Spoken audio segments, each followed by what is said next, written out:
Hello and welcome to the Walt Whitman Show.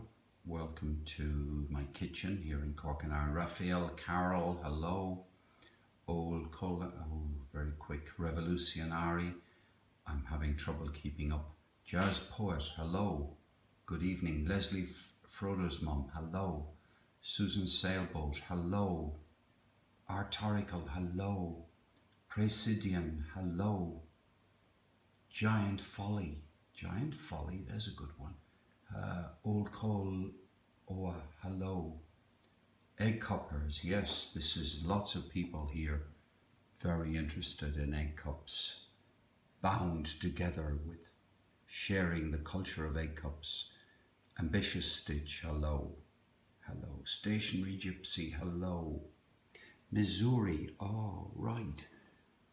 What a great place. I've never been to, I must admit. I've never been to. I'll try and call you Judy. I'll do my best.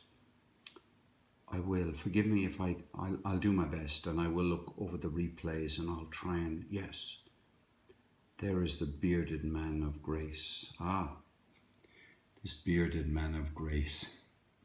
David Atchison in Waterford, southeast of Ireland. Welcome. Good evening.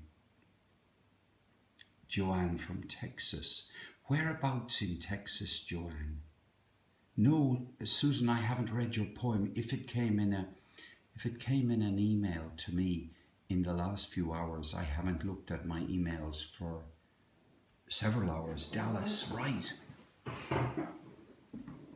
I'm gradually learning my geography of the United States via Periscope, and it's kind of quite handy to have to get my head around. Where are people? Is it, oh, it must be so hot there in Dallas, yes. Patterns on walls, hello. Hello. TMG Parker, hello. And better be human, better say hello to people properly. Hello. And good evening. And you're all terribly welcome. Only 2 hours sleep, Nelsha. You were, oh, I couldn't survive with your geographical knowledge is sadly lacking of the United States. Well, I'm still looking for somebody from Wyoming. I'm still looking for somebody from Wyoming to come on this show. Hello, Sam Hill. Hello, Sam Hill. Good old Boston. A lot of Irish people in Boston. I wonder if you've got any Irish relatives. But anyway, look, I'm not here to inquire into everybody's ancestry. I'm here to welcome you all to a show in which I'm going to read you some Walt Whitman. You've been there and wish I was now. All right. I read your poem, I liked it, I felt like I was there with him. Sharia, whose poem are you talking about? I'm a bit unsure. Maybe I should have really known, but I don't. Walt Whitman was a 19th century American poet, and he is, in my opinion, the greatest of the American poets. Ah, right. Yes. Remember now.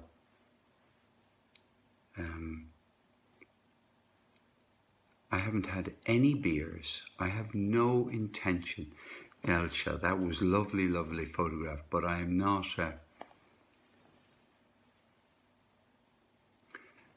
Dulce et decorum est. Yes. Willow Baxter, hello. Hello. Yes, that was the poem that turned me on to poetry. Dulce et decorum est. Yeah, it shocked me. I've often said in other places that it shocked me into poetry. I mean, I got such a shock at the power of the words of that poem that I kind of reevaluated my presumptions about poetry and decided, well, bloody hell, if you can write something as powerful as that called poetry, I'd like to try some of that. It's a poem called Dulce et Decorum Est by Wilfred Owen. Wilfred Owen, an English First World War poet. And it was, a friend of mine gave me a slim biography of the last few years of Wilfred Owen's life. And Dulce et Decorum Est, that's it. Sam Hill has it written out there. I read it on a train travelling between Sheffield in England and London. Dulce is sweet. Sweet and glorious it is to die for one's country. Approximately that. He was writing against the glorification of war and this whole idea that it was a glorious thing to die for your country. I mean, but anyway, going back to Wilfred Owen,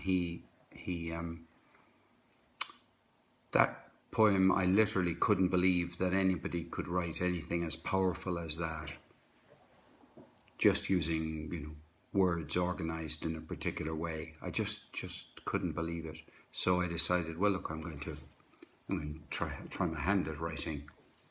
That a bit of poetry. So just to show you, those of you who have never been here before, and if you'd like to say that you're completely new here, have never been on the Walt Whitman show before, I'd be very grateful. It would be just very nice to know that you're here and to know who you are.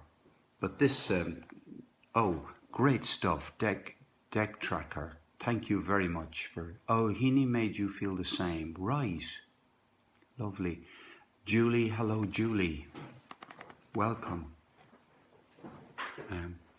Julie is reading The Little Prince on Periscope. Newbies, yeah, it's lovely. It's just lovely to have new people vitalizing the show, because it's important to get new blood into the experience, if you like. But this book of Walt Whitman's, which is called Leaves of Grass. Maybe I can catch it. Maybe I can catch it tonight. Maybe I can get it before because you're you're many hours ahead of me. This book, which is known as, which is called Leaves of Grass, is the collected poetry of Walt Whitman. And my ridiculous project is to read the whole of it on Periscope, sort of night after night after night, piece by piece by piece, step by step by step, and to share it with you and anybody else who would be interested. And it's the first piece of it, which is a very long poem, is called Song of Myself. Well, it's not strictly peaking the very start, but it's, yesterday was sick. Thank you. And I have to explain that is a high compliment. You may not like me when you heard that it's okay to say that something is sick. Sick means excellent, and there was another word as well, which I have written in here. Just trying to get my head around this. Yeah, on fleek. There we are. Perfect timing. On fleek. So look, tonight I'm going to read you part 34 of the 52 parts of Song of Myself. If everybody knows of the Twitter and Periscope iOS, I didn't. No, this is news to me. I had no idea. And I don't know what significance that is. Right. Well, afterwards I'll sign up for that update, I guess.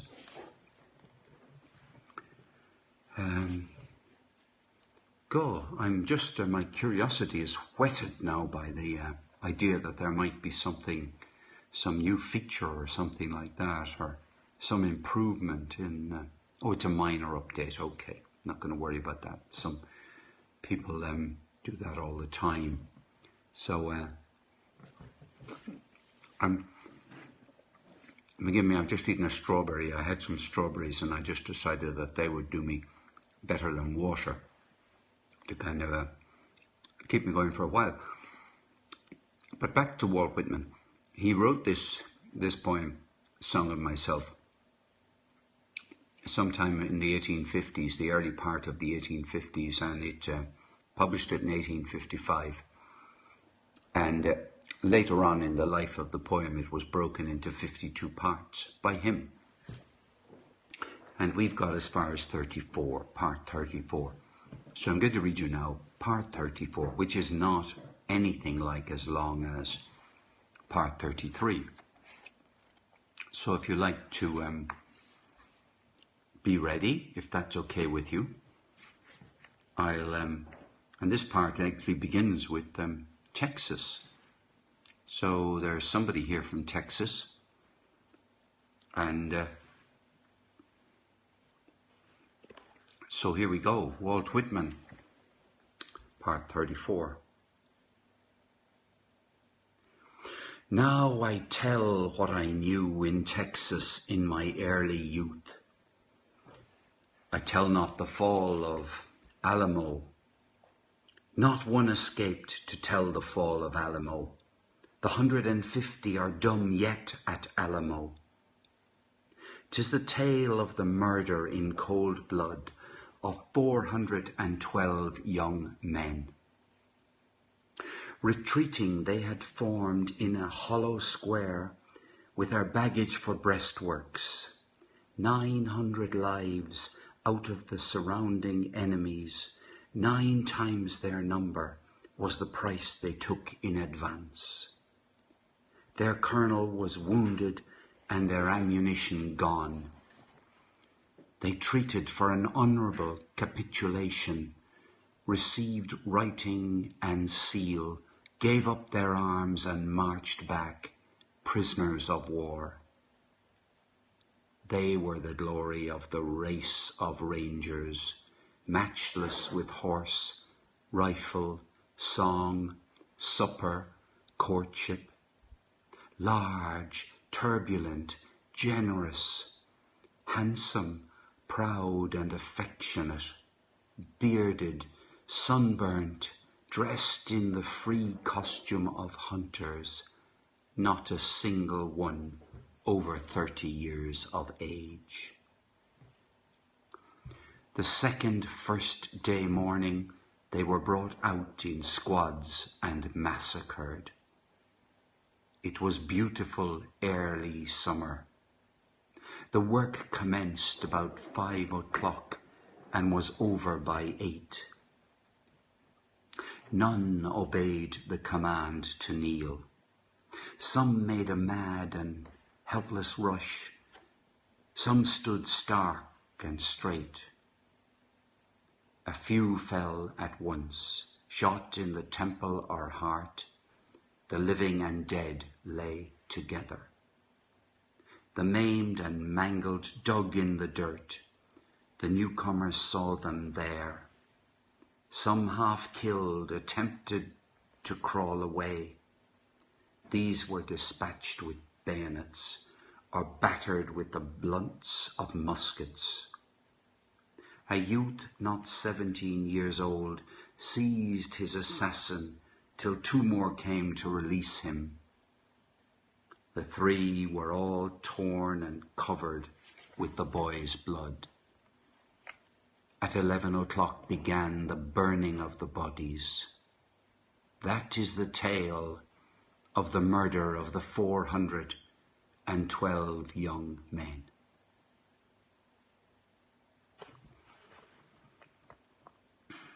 That is the tale of the murder of the 412 young men.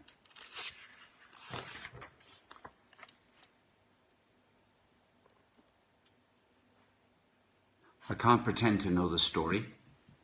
I don't know what it was about. It indeed, I entirely agree, it doesn't sound at all like the rest of the Song of Myself. It is definitely reporting. Far too graphic, too descriptive. David Bushell from Montreal.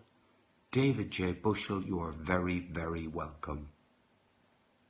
I wonder, is there anybody here who can just, who recognizes the story and who recognizes when that incident took place? I mean, it's quite another side of Whitman to see him refer to the 412 young men. Was it the Alamo? Was it all the Alamo?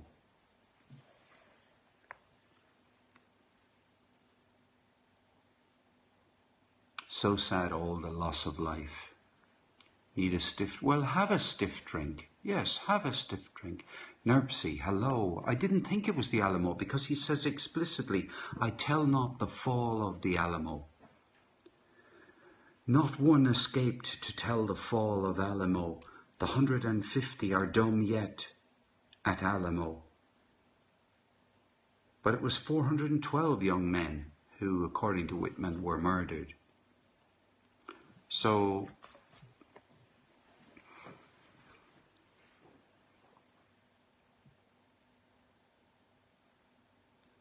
where was Whitman living at the time? Whitman would have been living at the time in,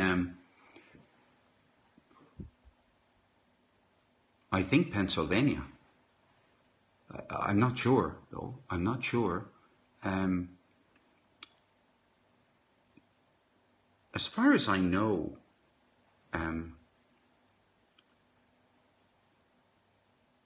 I don't think that Whitman lived in Texas ever.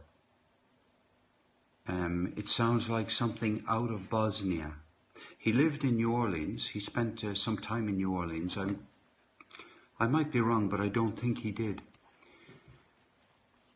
It's well before the Civil War. Well before the Civil War. It was the Mexican-American War. That makes sense. The Gollydad Massacre. Aha. Well, I've never heard of the Gollydad. Oh, wars are. This is the Texas Massacre in 1836 in Gollydad.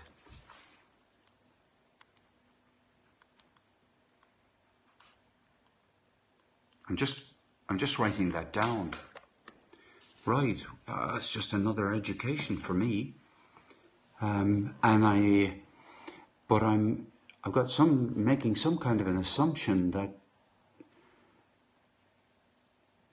it won't have been forgotten in Texas. Is that correct? Massacre of the Texas Rangers. Yes, it's not. I think it's true. I think the consensus seems to be that it had nothing to do with the Alamo. Were there any recriminations? He mentions Rangers. They were the glory of the race of Rangers. They were the glory of the race of Rangers. Matchless with horse, rifle, song, supper, courtship, and there's a huge list. Now, I think that's really Whitman. That is, the Whitman we're used to. There were the glory of the race of Rangers. And then a whole list, including bearded, sunburnt, dressed in the free costume of hunters, not a single one over 30 years of age. Your grandfather was a Texas Ranger. Isn't there a song called the Texas Rangers? Your great-grandfather, right. Did the Texas Rangers cease to exist at a certain point in time? Did Whitman witness it? 1836, 1919. He would have been 17 years of age. I'm pretty certain he didn't. Ah, yeah. Right, they still exist. Right. This was one of the mass deaths that led to the Mexican War.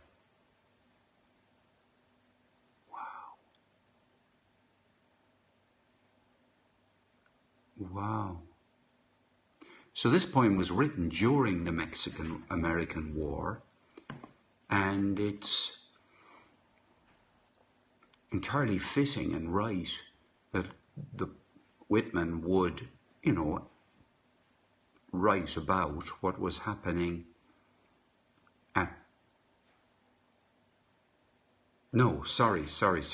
write about something which had in some way led to the Mexican-American War. I mean, that wouldn't be surprised. That war had enormous casualties. Yes, it was. The Mexican-American War, David, was, somebody will give the exact date, but I think it was something like 1852 to 1856. There's an awesome memorial built above where the Texans were buried. Right. By the way, when exactly were the years? Yeah, I will look it up now that, the thing about Song of Myself is that it was written well before the American Civil War. The American Civil War was 1861 to 1865. Just think about it. Abraham Lincoln didn't live very much. So March 27th, 1836. Right, where would he have to derive the description of the massacre from, Julie?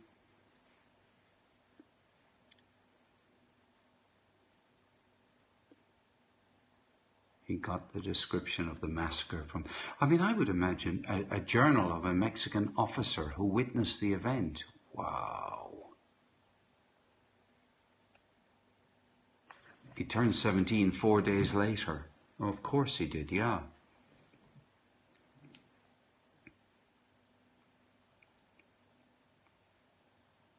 I thought he said it was on a warm summer day.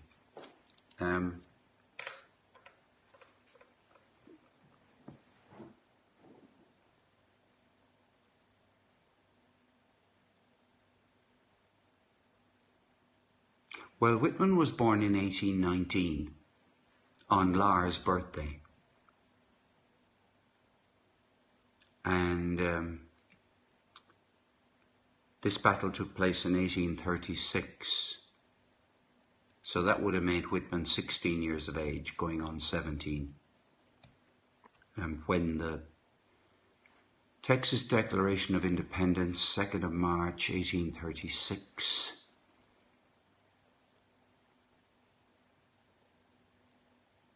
It was beautiful early summer. I'll read it again. I tell you what, I'll read it again just so that we can all experience it again now with a little bit more knowledge. Well, a lot in my case, a lot more knowledge of what it was referring to. And I must say, this description, I entirely agree with Calla Lilly and with others, that it's always, that's another point, it's always summer in Texas. But this does feel like it's different. Parts of it are normal, but but let me just read it again. I'll have another go at reading it, and we'll see what it's like the second time round. Now I tell what I knew in Texas in my early youth. I tell not the fall of Alamo. Not one escaped to tell the fall of Alamo. The 150 are dumb yet at Alamo. 'Tis the tale of the murder in cold blood of 412 young men. Retreating, they had formed in a hollow square with their baggage for breastworks. 900 lives out of the surrounding enemies, 9 times their number, was the price they took in advance. Their colonel was wounded and their ammunition gone. They treated for an honourable capitulation, received writing and seal, gave up their arms and marched back, prisoners of war. They were the glory of the race of rangers, matchless with horse, rifle, song, supper, courtship, large, turbulent, generous, handsome, proud and affectionate, bearded, sunburnt, dressed in the free costume of hunters, not a single one over 30 years of age. The first day morning, they were brought out in squads and massacred. It was beautiful early summer. The work commenced about 5 o'clock and was over by 8. None obeyed the command to kneel. Some made a mad and helpless rush. Some stood stark and straight. A few fell at once, shot in the temple or heart. The living and dead lay together. The maimed and mangled dug in the dirt. The newcomers saw them there. Some half killed attempted to crawl away. These were dispatched with bayonets or battered with the blunts of muskets. A youth not 17 years old seized his assassin till 2 more came to release him. The 3 were all torn and covered with the boy's blood. At 11 o'clock began the burning of the bodies. That is the tale of the murder of the 412 young men.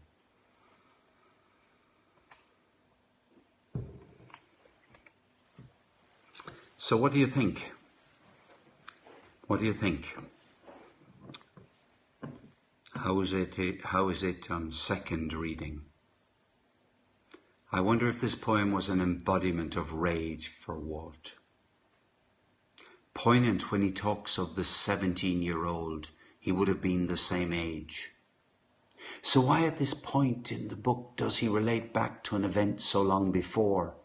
Good question. Tragic, not my favourite. The last line in my copy in your book, he clearly was not happy about this massacre. He clearly wasn't. Somebody said there that the last line in their book was different. It would be interesting to know what the last line in your book was, because this is the, whatever it is, 8th or 9th edition of Leaves of Grass that I'm reading from. I'm reading from the deathbed edition, which is the last edition that he authorized, the brutally he saw. And that was a jet black sunrise. Is that the line? And that was a jet black sunrise. That's a wonderful line, I think. The part I heard was a disgusting and beautiful. Wow. And that was a jet black sunrise.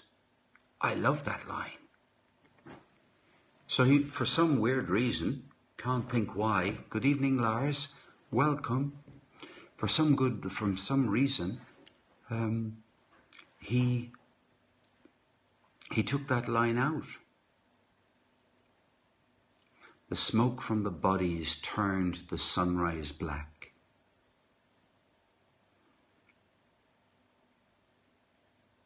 Of course, at 11 o'clock, they began burning of the bodies.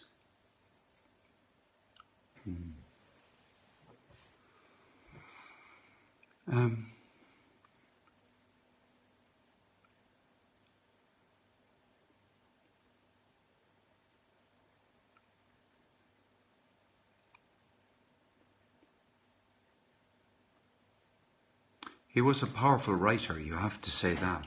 You have to say war is always horrific. Yes, I mean, show me a war which isn't horrific. It kind of flows. Well,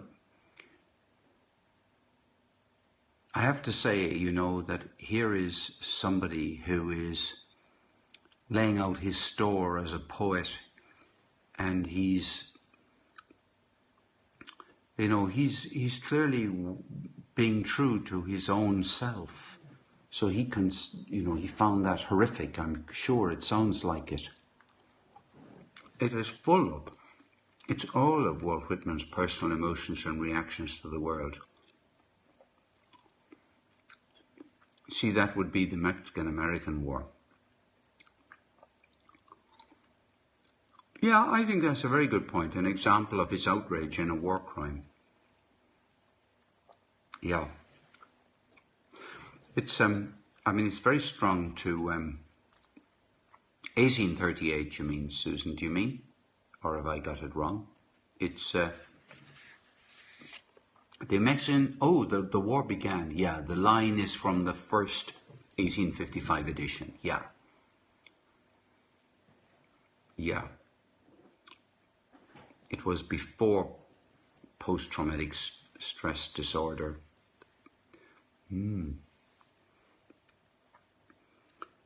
He uses the word number in the first part of the piece. Sorry, he uses the word murder in the first part of the piece, and he uses the word murder in the very last line. So it's he really is good. All the best. Cheerio, and thank you very much. Bye-bye. And thank you very much for being so helpful. That really was very good of you. So, twice the word murder is used in a fairly short piece of verse.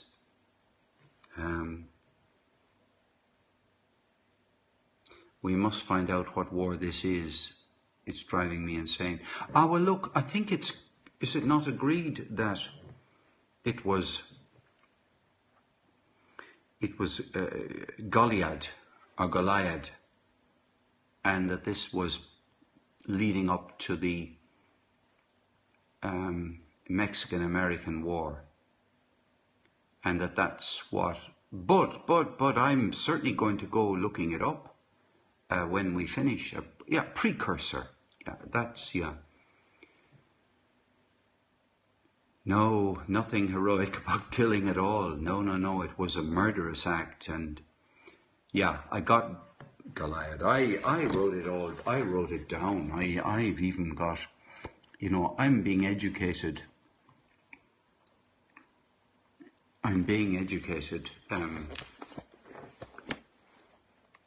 By it. And indeed, if you want vivid descriptions of the horrors of war, you could do worse than read Wilfred Owen. Wilfred Owen's descriptions of what it was like in the during the First World War in the trenches. Yeah, well, is pretty vivid. In fact, more vivid than much more vivid than Whitman. Well, it's quite interesting that because Julie, Wilfred Owen's poem, Dulce et Decorum Est, the one that had such an influence on me, specifically addressed that mentality.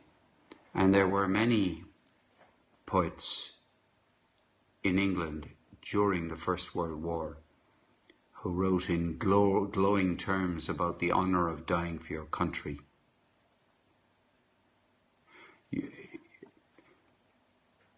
America we don't think of as a place where there have been any internal wars. At least I say we, meaning that I. You think that, well, America's never been really invaded, and it's never had anything like what we have. But the American Civil War, by the way, was the most bloody war probably in human history when it happened. You know, it was a just absolutely awful war.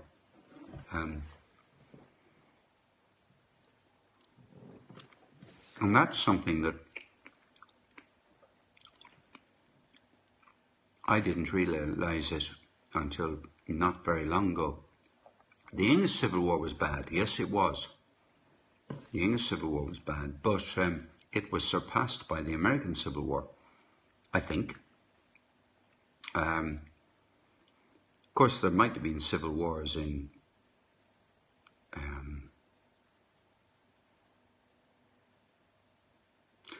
oh, right. People are still not over the American Civil War. Oh, I just feel so clueless, really, about it. And I feel I'm getting such an education from you guys. Civil war is almost worse than having an enemy different from yourself and your traditions. Yes, I was also thinking about the Confederate flag. More Americans died in the Civil War than all of America's wars. Yes. Constantina, hello. Hello. Your dad always called your mum a Yank. He was from the South. Right.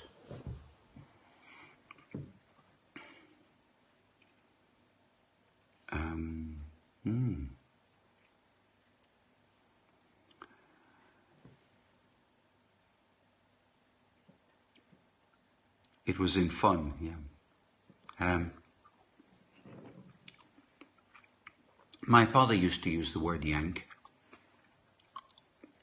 And indeed in my family, I have a sister who lives in Arizona. I'm eating strawberries. Your uncles were interned because he was Japanese. He was second generation Asian American, yeah. Absolutely, yeah. That's, I'm imagining that all of the people of Japanese ethnic, connections would have been all interned. What is a Yank? We used to call all Americans Yanks in the UK, yes, but what is the correct, where does the word Yank come from in the United States? And it's a reference to the North, is it? The Yankees are from the North, right. And what is the, right, but what is the connection between Yank and the North? I mean, is there, was it a word that was invented at some stage and it stuck? Yankee Doodle Dandle, oh yeah, Yankee Doodle Dandy, yes. Is it connected to a river? Yes, right, in the American Civil War. Yes, but I'm just interested in the origin of the word.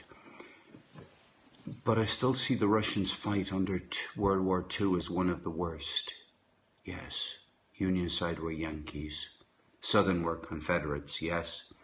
Yes, actually, yeah. It's the same. Yankees were Americans. Southerners are proud. It's from the Civil War. I think from the song Yankee Doodle Dandy, something from pop culture of the time. Ah, right. Well, I have an Oxford English concise dictionary. Oh no, it was in my brother's house where I had an Oxford English concise dictionary. I would have been able to look it up. Oh, I've seen Gone with the Wind. It probably means I should see it again.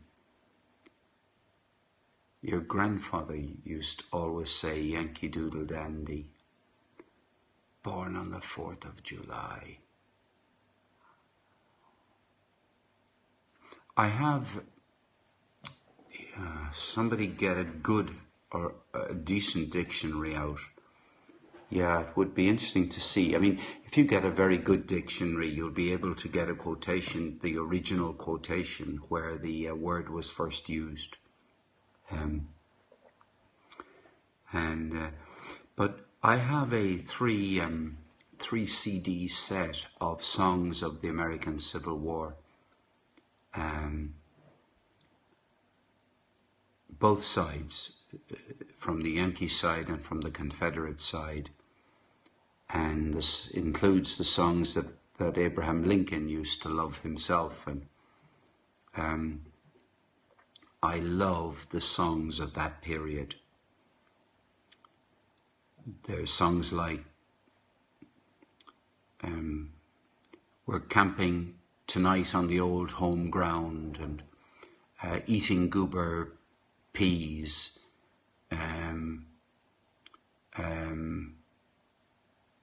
marching through Georgia,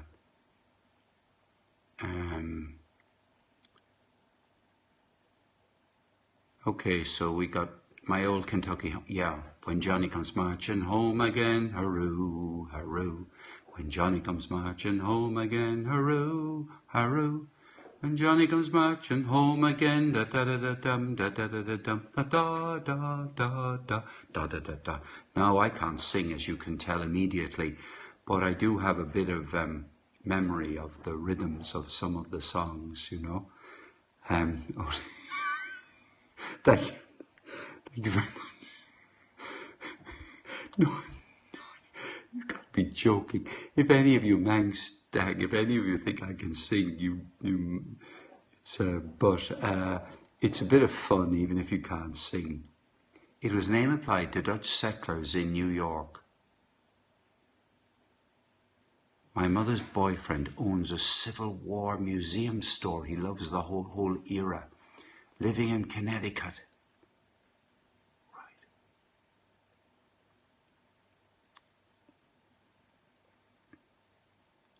The first known use of Yankee was a letter in 1758 by General James Wolfe as a term of contempt.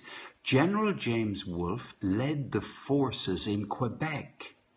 His statue is overlooking the Mount St. Lawrence in Quebec City. I saw it. Dutch Yankee meaning Little John. Now we're getting somewhere. Yankee, meaning Little John.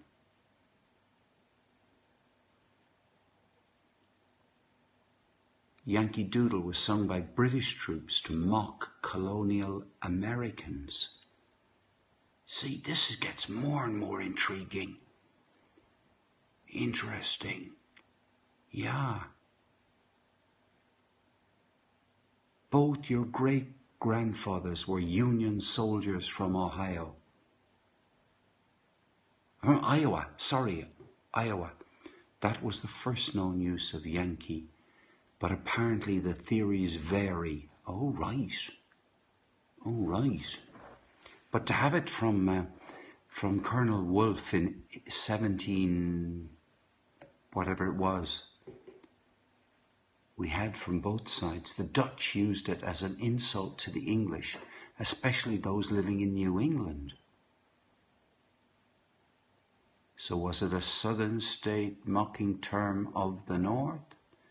My third great-grandfather died in the Civil War on the southern side. Now we have discovered that here there are people with great-great-grandfathers on both sides. Yours was a merchant marine from Sverige. I don't know, I'm not sure how to pronounce that. It sounds Norwegian. Or sorry, no, it sounds Scandinavian at least. Sweden, yeah.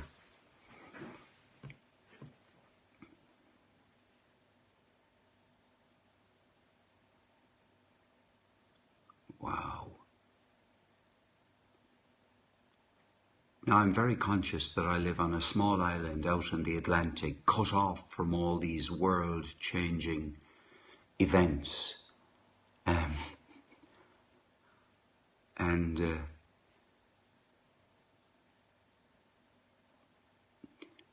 Don't know what a merchant marine is. Oh, I can tell you what a merchant marine is, and some people are still fighting the Civil War today. I guess Well, merchant marine is a shipping term. It refers to ships that carry goods, carry supplies, carry they're cargo vessels. Ireland had its own merchant marine. Ireland had its own civil war. Oh yes, Ireland had its own civil war. There are still a couple of Vikings left over here, Paul. Always be prepared. There is some suggestion that the Yankee was derived from the Native American language word for English. Wow. Well, there certainly are enough competing claims for connection to kind of, paint a very vivid picture of what was going on.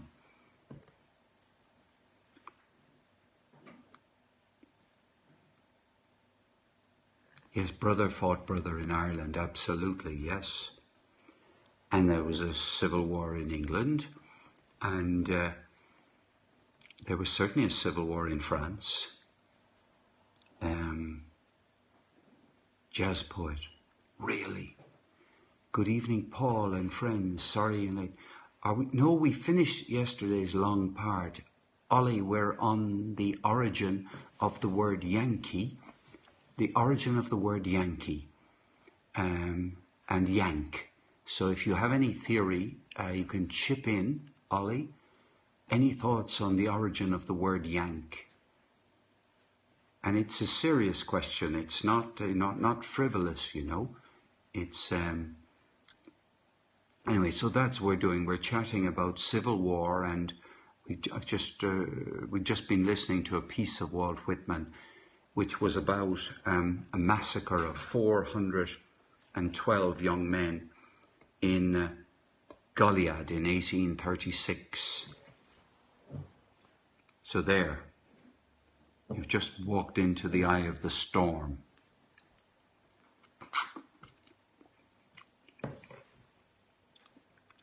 Don't you dare share, Ollie. Don't you dare share. Do Irish people hate the English people like you hate the Swedes? I actually... Are you all reeling from the influence of Gustavus Adolphus? Was that why you hate the Swedes? I actually don't know enough about why Danes would hate Swedes to be able to compare Ireland and Britain, but I strongly suspect that there's a huge difference. I hope no one hates anyone in today's world. You love ABBA. Can't hate anyone. Well,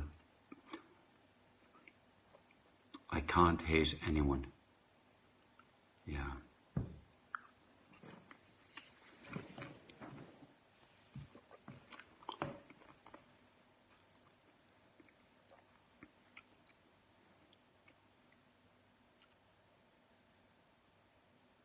We all agree tonight's poetry wasn't our favourite. We love them, but Norwegians and Danes stick together against the Swedes, yeah. The two small, weaker countries against the stronger one. Would that be wrong or right? Off to make dinner. Oh, look, have a great dinner. You're Irish and English. You have good and bad. Yeah, the poor old Swedes, both ganging up on them. Bitterness is bad for you. That's a very no truer word. So, hello, Brit Kev. Hello. Hello. Good evening and welcome. Very welcome. We're having this is the Walt Whitman show, just for people who might have joined on the web or anywhere. And we're talking about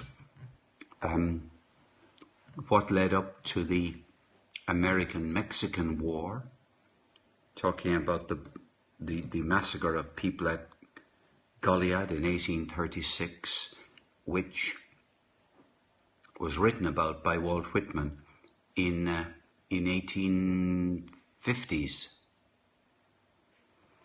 And we kind of went on from that to talk about Civil War, talk about the origin of the term Yankee. You thought Scotland and Ireland loved to stick together against almighty England. Lars, one of the complications about Irish history, and I'm sure it's the same about every history, is that history is written by the victors. So various stories that people have about Irish history have to be read from the point of view of what cause was the history serving. Catholic and Protestant these days. I'm not sure what you mean, Ollie, but it would be more accurate to talk about unionist and nationalist. But anyway, we won't go down that road.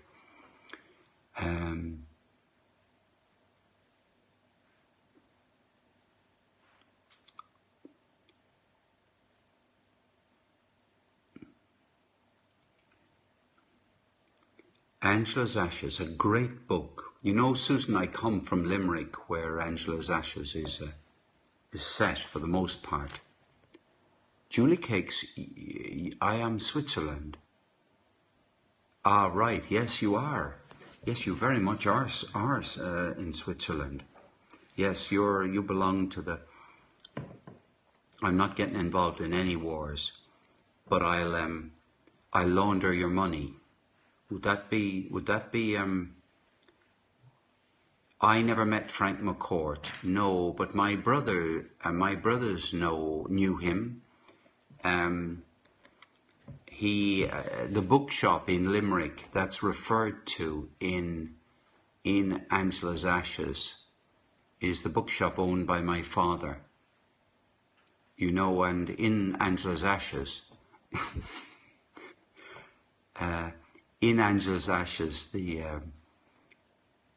Frank McCourt was alive until, you know, it's not that long since Frank McCourt was alive.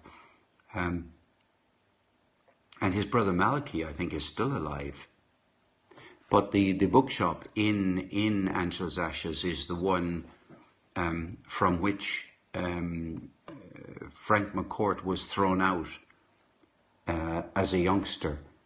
Because, yes, he did. He met Tiger Woods. He didn't know Tiger Woods. My brother doesn't know Tiger Woods, but he has met him, and he has accompanied him and had photographed with him and with his daughter at a celebrity golf event in Ireland. That's another story I could.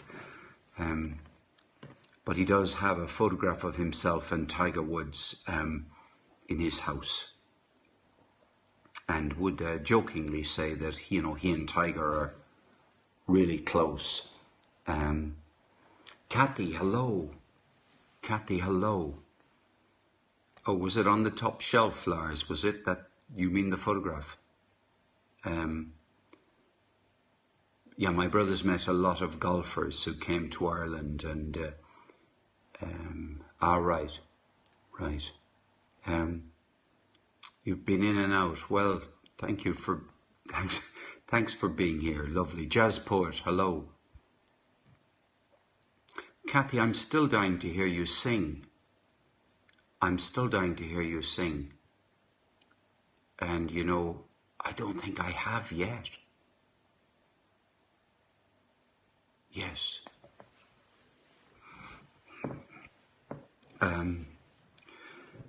Well, we've had a very serious conversation tonight.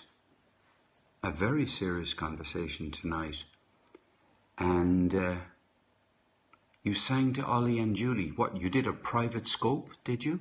Did you do a private scope to Ollie and Julie?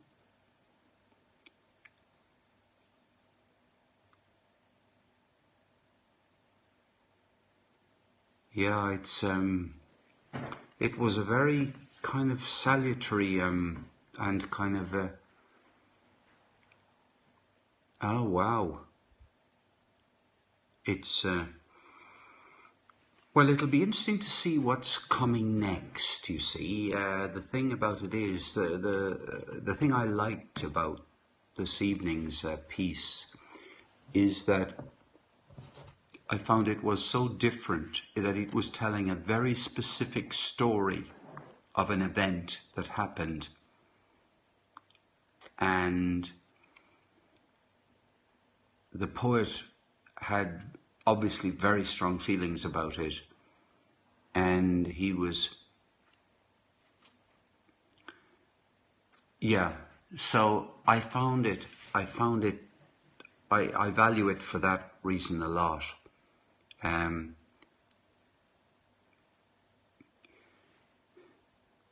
I think it's a poet's job to write more than verse, you know. I do think beauty in language is very valuable. I do think it's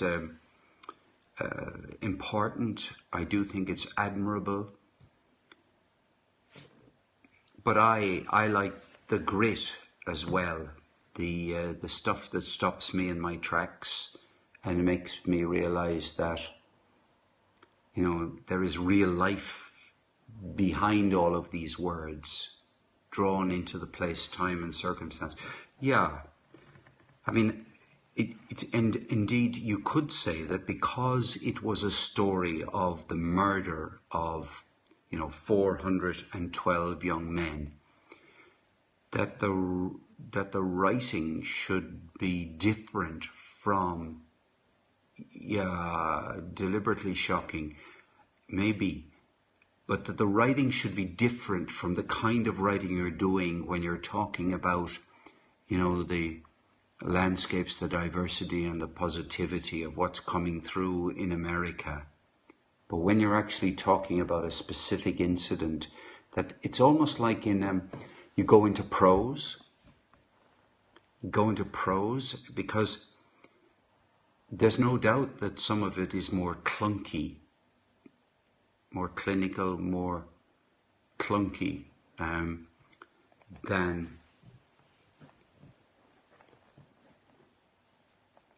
you know, I kind of felt when I was reading it that I could have edited a few words out in order to get it to flow more melodiously.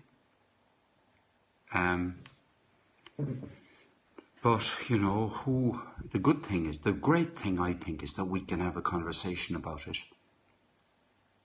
We can have a conversation about it, we can speculate, it leads us to doing a bit of research. We've done some research together here tonight. We've revealed things about ourselves here tonight. We discovered that, you know, there were 2 people said here tonight that their great-great-great-grandfather was on one side and one on the other side.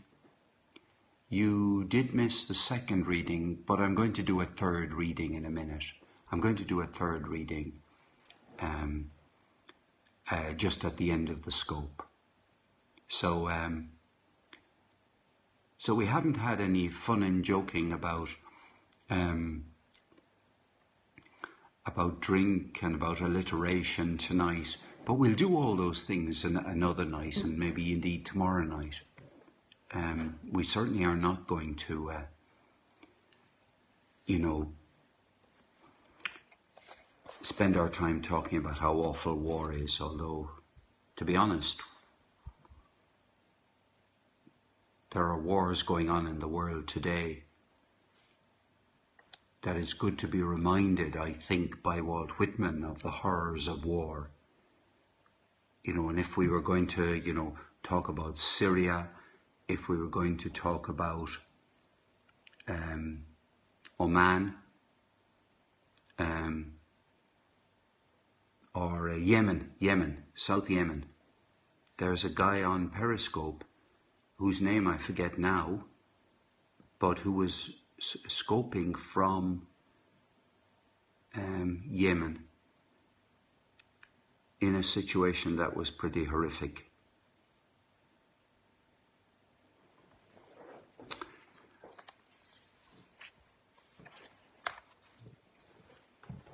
So why don't I read the piece one last time? And that's him, Osama Hadrami. Osama Hadrami. Connect with Osama Hadrami in Yemen. For he seems to be not a journalist. He's not a fighter. He's got a family and hopefully he's still alive. I agree it's not easy putting chaos in a straight line, so a nice rhyme in order would not really fit. Yeah. Well, I'll read it again. and then we'll have a few more words, and I'll then leave you, if that's okay with you, and go to bed a bit earlier than usual tonight. It's can I toast?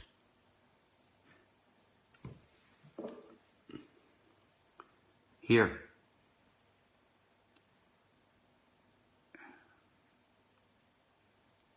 For a world in which we won't need war and murder to express ourselves. To Dorset I, happy birthday to you. To Dorset I, happy birthday to you. Happy birthday to you. Happy birthday, dear Dorset I. Happy birthday to you.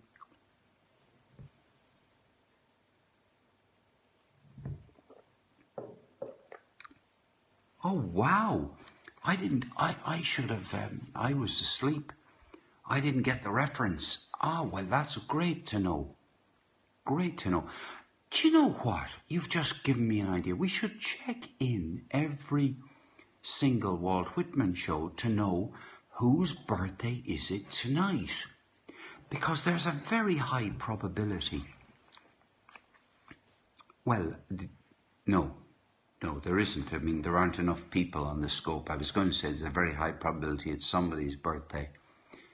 No, there's a very high probability that two people watching this scope, involved in this scope, will have their birthdays on the same day. Now that's yeah, we can dedicate the show to them. That is a great idea. We will do. This is the first time the Walt Whitman show has ever been devoted or celebrated to someone whose birthday it was. Absolutely. And in fact, maybe, yeah, we'll have to find the right time to do it. The birthday paradox is a great lesson in probability. Yeah, it is actually. Yes, it is, yeah. You sit around the table with 12 people. The chances are, very likely 2 of them are going to have their birthday on the same day. It's only about 3 to 1 or something like that. You'd win a lot of money on a bet if you know the probability of that. So here we go. Part 34 of Song of Myself by Walt Whitman. Now I tell what I knew in Texas in my early youth. I tell not the fall of Alamo. No one escaped to tell the fall of Alamo. The 150 are dumb yet at Alamo. 'Tis the tale of the murder in cold blood of 412 young men. Retreating, they had formed in a hollow square with their baggage for breastworks. 900 lives out of the surrounding enemies. 9 times their number was the price they took in advance. Their colonel was wounded and their ammunition gone. They treated for an honourable capitulation, received writing and seal, gave up their arms and marched back, prisoners of war. They were the glory of the race of rangers, matchless with horse, rifle, song, supper, courtship. Large, turbulent, generous, handsome, proud, and affectionate. Bearded, sunburnt, dressed in the free costume of hunters, not a single one over 30 years of age. The second first day morning, they were brought out in squads and massacred. It was beautiful early summer. The work commenced about 5 o'clock and was over by 8. None obeyed the command to kneel. Some made a mad and helpless rush. Some stood stark and straight. A few fell at once, shot in the temple or heart. The living and dead lay together. The maimed and mangled dug in the dirt. The newcomers saw them there. Some half-killed attempted to crawl away. These were dispatched with bayonets or battered with the bloods of muskets. A youth not 17 years old seized his assassin till 2 more came to release him. The 3 were all torn and covered with the boy's blood. At 11 o'clock began the burning of the bodies. That is the tale of the murder of the 412 young men.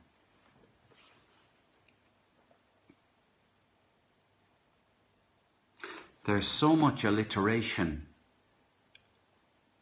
with the letter B, as you say, brutally honest. But there's a lot of, and blood, and I wonder whether, we have baggage for breastworks. It's bayonets, battered bloods. Oh, I soothed the soul well. Thank you, my lucky penguin, thank you. I think the conversation that, the burning of the bodies, the B sound is really very powerful. Bloody, bastard, bitch. These words beginning with B as words of abuse and I think the letter B has that brash, yes, brash. Yes, and there's lots of other words you can think of beginning with B. Bearded, sunburnt. Yeah, you actually, they come with a gush of air.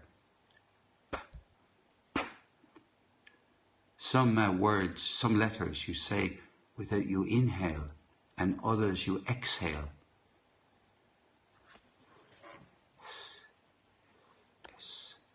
So, you can have great fun speculating about this, and you just don't know what was in the mind of the poet. But if it strikes you yourself that this piece is full of exactly what Ollie is saying, that it's full of explosive words that really do sort of explode out of the mouth. But there's Walt, yeah.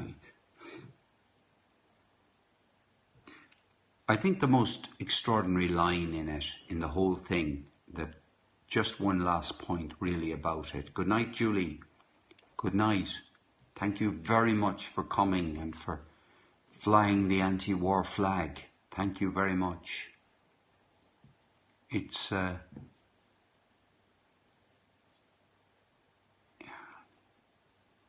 but there's a line in the poem. There's a line in the poem that goes like this. The second first day morning, they were brought out in squads and massacred. And then the rest of that line is, it was beautiful early summer. I think that's very powerful, to have the juxtaposition in one single line. Whitman wrote very long lines.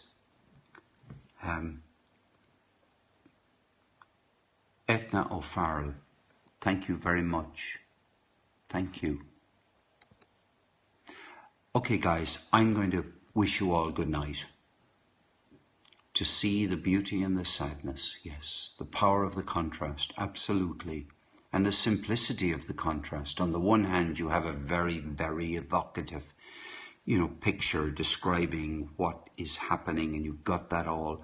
And what it's contrasted with is not another terribly evocative picture. It's the simplicity of, saying that it was a beautiful early summer.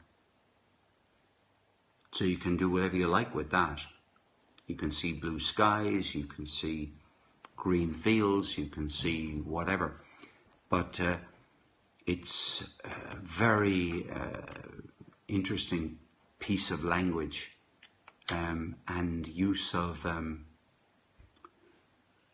well, I guess that's what poetry is. It's trying to communicate something.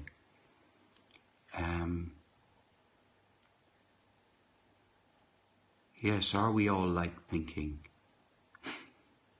But look, the one thing I'm certain about is that we all love each other's company. And that is bye-bye, Susan, bye-bye. And look, I'm going to say goodbye myself. Thank you so much. Thank you, Vera. Thank you very much. Bye-bye, beautiful buddies. Bye-bye, Mr. American. Bye-bye. Bye-bye.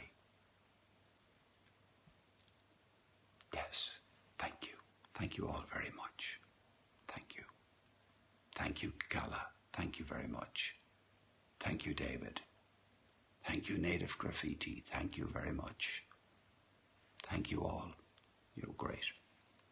Till next time.